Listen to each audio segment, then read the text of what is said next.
Assalamualaikum. Saya akan menceritakan kembali cerita misteri, seram, dan juga sejarah. Terima kasih pada yang sudah subscribe maupun yang hadir. Jika ada kekurangan, saya minta maaf. Kita mulakan dengan solawat. Allahumma salli ala Sayyidina Muhammad wa ala ali Sayyidina Muhammad kama sholaita ala Sayyidina Ibrahim wa ala ali Sayyidina Ibrahim wa barik ala Sayyidina Muhammad wa ala ali Sayyidina Muhammad kama barakta ala Sayyidina Ibrahim wa ala ali Sayyidina Ibrahim fil alamina innaka Hamidun Majid. Misteri Villa Lama di Puncak Bukit Pulau Sayak.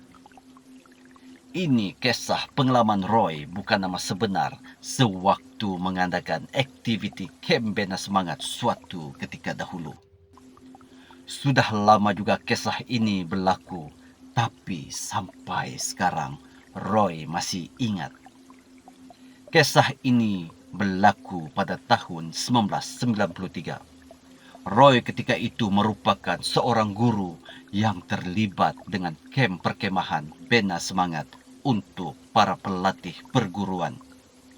Kamp tersebut diadakan di Pulau Sayak, berdekatan Pantai Merdeka di Kedah. Kamp berlangsung selama 3 hari, membabitkan para pelatih maktab dan institut perguruan dari Kedah dan juga Pulau Pinang. Roy terlibat sebagai salah seorang urus setia. Pada hari ketiga, peserta diarah untuk memasang kemah di dalam kawasan hutan sekitar Pulau Sayak. Waktu mula pasang kemah itu sudah petang. Cuaca agak mendung. Ketika itu ada tanda-tanda hujan akan turun. Roy bersama urus setia seramai 15 orang memantau kerja-kerja memasang kemah. Mengikut jadwal kursus hari ketiga itu. Pada malam berkenaan seramai 100 peserta akan ditempatkan dalam 10 kemah berbentuk 3 segi. Setiap kemah akan didiami 10 orang peserta. Pada mulanya, juru latih berat hati nak letak 10 peserta dalam sebuah kemah. Bimbang berlaku kejadian tidak diingini. Maklumlah, kemah itu terletak di dalam hutan, jaraknya kira-kira 100 meter dari kamp perkemahan. Namun akhirnya dia benarkan juga pelatih bermalam dalam kemah yang telah dipasang. Namun malam itu pukul 10 malam, hujan turun dengan lebatnya, kilat dan petir sambung menyambung. Pihak urus setia diarah memanggil ke semua 100 peserta pulang segera ke kamp. Seramai 15 orang urus setia berpecah. Roy bersama 2 urus setia yang lain dalam satu pasukan. Kami berlari mereda hujan lebat sambil membawa lampu suluh mereda suasana gelap gelita. Sampai di kemah pertama, kami dapati kemah tersebut telah tercabut diterbangkan ribut. Kami beri arahan kepada para pelatih supaya terus pulang ke kamp. Kami kemudian bergerak untuk mencari pelatih lain. Lampu suluh yang dibawa tidak banyak membantu. Suasana begitu samar, hujan lebat dan ribut terus membadai. Pokok-pokok bergoyang kuat. Kami terus berlari mencari pelatih. Semasa sedang mencari kemah seterusnya, kami terjumpa jalan tar yang sempit. Kami terus menyusuri jalan tar tersebut mereda hujan lebat. Jalan tar itu membawa kami mendaki ke puncak bukit. Setelah 15 menit mendaki dalam kesemaran cahaya kilat, kami ternampak sebuah villa setingkat tersergam di situ. Reka bentuk villa itu agak lama seperti rumah orang kaya zaman dahulu. Kami nampak ada sebuah kereta Austin diparkir di halaman rumah. Lampu dan televisyen terpasang. Bila kami jenguk ke dalam villa itu melalui tingkapnya, nampak perabot antik yang mahal. Harganya tersusun kemas. Kami yang kesejukan terus memberi salam beberapa kali, tetapi tidak seorang pun yang menjawab. Tidak kelihatan sesiapa di dalam rumah yang besar itu. Hujan masih lebat dengan angin kuat. Kami terpaksa membuat keputusan berteduh di beranda villa berkenaan. Kebetulan di tepi beranda itu ada tandas. Sebab risau diserang demam selsema bermandi hujan, kami bertiga bergilir-gilir mandi di dalam tandas itu. Setelah itu terus menanti di beranda villa itu berbual-bual sementara menanti hujan reda. Masa itu kami heran juga kemana tuan rumah villa itu pergi. Sejak kami sampai tidak kelihatan sesiapa pun. Pintu rumahnya sedikit terbuka. Lampu menyala dan televisyen hidup. Anehnya, tiada sesiapa di dalam rumah itu. Walaupun pintunya tidak berkunci, kami tidak berani masuk ke dalam villa itu. Sebab nanti dituduh menceroboh rumah orang pula. Jadi kami terus bersembang di beranda sahaja. Kami langsung tidak terasa masa berlalu.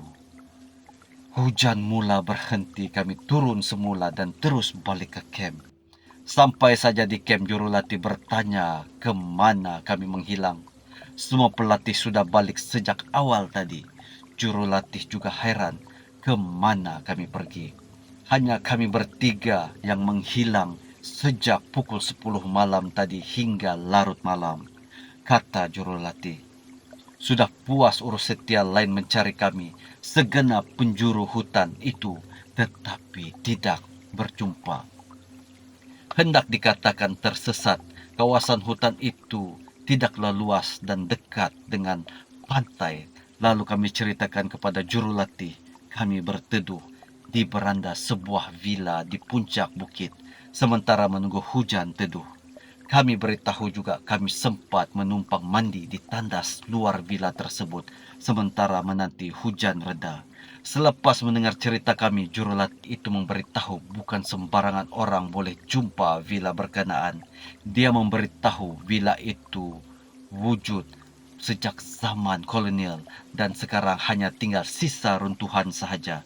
Villa itu dah tak wujud lagi seperti yang kamu nampak. Begitulah kata jurulatih kami. Aku memang terkejut besar.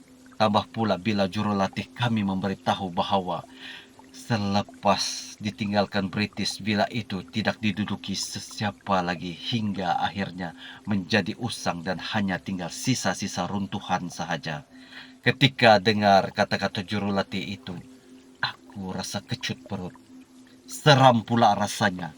Jurulatih kami itu memang orang lama di kawasan itu. Sudah tentu dia lebih tahu kisah villa itu. Habis tu, villa siapa yang kami tumpang berteduh sebentar tadi? Dan air apa yang kami mandi di tandas villa? Naik bulu roma kami bertiga bila memikirkan semua keanehan itu. Tak mungkin aku bermimpi, sebab dua rakan pun alami benda yang sama.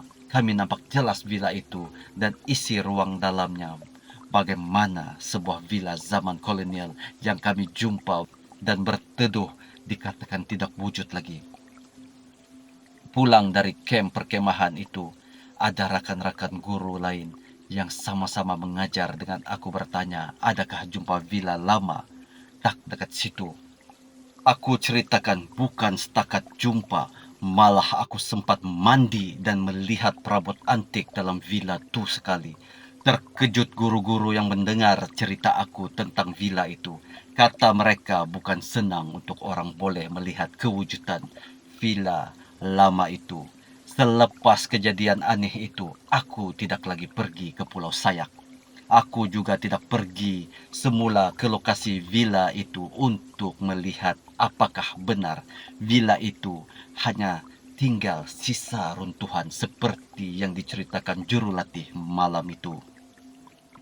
Setahun selepas itu, aku dapat tahu ada seorang pelatih menemui ajal semasa menjalani kursus Bina Semangat. Sejak itu perkemahan Bina Semangat dihentikan dan telah diganti dengan khusus perguruan pendidikan luar.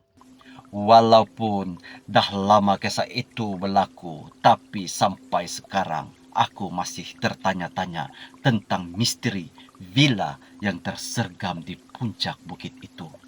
Masih jelas dalam ingatan aku bagaimana kereta Austin yang elok diparking di laman susunan perabot antiknya, lampu yang terpasang dan TV yang terbuka.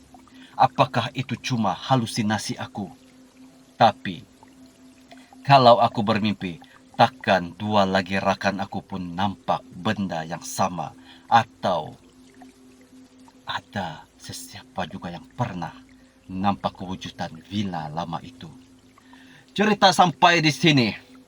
Jangan biarkan hidup Anda diselubungi misteri. Ada tersilap kata, tersasul bahasa, tergulung lidah. Saya minta maaf. Assalamualaikum warahmatullahi taala wabarakatuh. Terima kasih. Syukur. Alhamdulillah.